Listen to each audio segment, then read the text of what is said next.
when I was a young boy. I went to the school, like secondary school, near by the gate of Ngorongoro Conservation Area. So I started to see people like tourists going in and out of that protected area, Ngorongoro Conservation Area, and I was curious what's happening there. So I used to go from there and try to get close to the gate and see what's happening.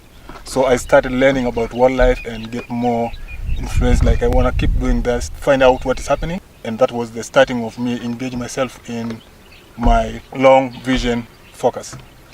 Yeah, my name is Robert Godson Molel. I am the director of Wild Nature Institute here in Tanzania, and right now we are collecting information about giraffes and other ungulates in Tarangire, Manyara, and outside protected areas as well.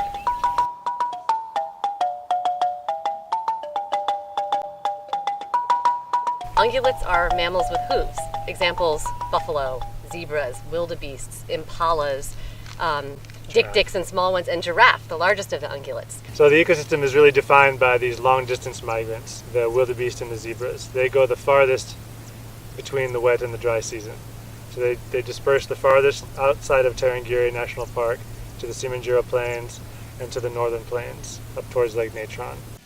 Hapa tulipo ni upande wa kaskazini mwa pito la wanyama ambalo linatoka sehemu za Tarangire, hifadhi ya Tarangire kuelekea uwanda wa kaskazini ambao ndio kuna mlima Kitumbeine na Gilai ambao ndiko kuna tambarare ambazo wanyama wanazaliana. Right now there is a big expansion of Mtoambu town which is expanding toward the eastern side, like toward the mountain which is at the edge of the corridor migration. If right now there is no any measurements or any action should be taken to avoid that expansion of town toward that corridor, it means the wildlife will not be able to go all the way to the northern plain for the breeding time, and also to come down in a dry season for them to get water in Tarangire River in National Park. They are really important prey items for a whole host of scavengers and predators. You would not have things like lions and leopards and all the vultures and all the other scavengers, jackals, hyenas. They wouldn't be able to persist here without the ungulates. Used to be, back in the 60s, as many as a dozen different migratory routes in and out of Tarangire National Park, but now there's only two, and both of them are threatened. In 1988, the estimate of the number of the eastern white-bearded wildebeests was roughly 40,000, and in 2001, the number was 6,000. They really crashed precipitously.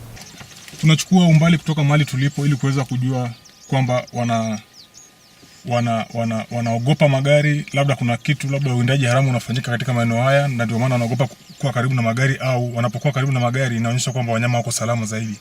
Kwa hiyo unaweza kukuta wanyama wanakimbia umbali mkubwa sana, wanyama gari linapokuwa linawasogelea, lakini wanapokuwa karibu na gari ina maana kwamba wako salama na hakuna uwindaji ambao unasababishwa wanyama kukimbia mbali wakati unapojaribu kuwakaribia.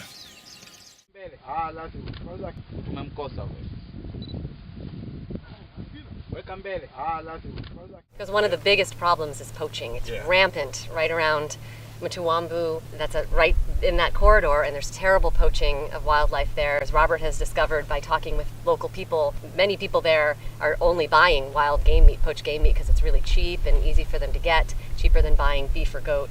And so it's very troubling. So if the wildlife decreases, then the tourism will decrease and the revenues will decrease. And those revenues go towards schools and education and healthcare. It's important for the communities. I would probably say that there's not a lot of knowledge about this corridor and how important it is, and that's something that the Wild Nature Institute, what we're hoping to do. Well, luckily in our ecosystem, it's predominantly Maasai people, and Robert is a great ambassador to the Maasai people, being Maasai himself. The point of involving the kids on our conservation issues is because if you create like young guys, when they grow up with that kind of feeling that they value those animals, and they grow up where they have conservation ideas. So as they grow up, they can change the whole community because they will have that kind of knowledge already, and it will be easy because they live there, they can tell people what's happening with wildlife and just create more awareness of loving those animals and keep more protection on those. So that's a good idea, I think.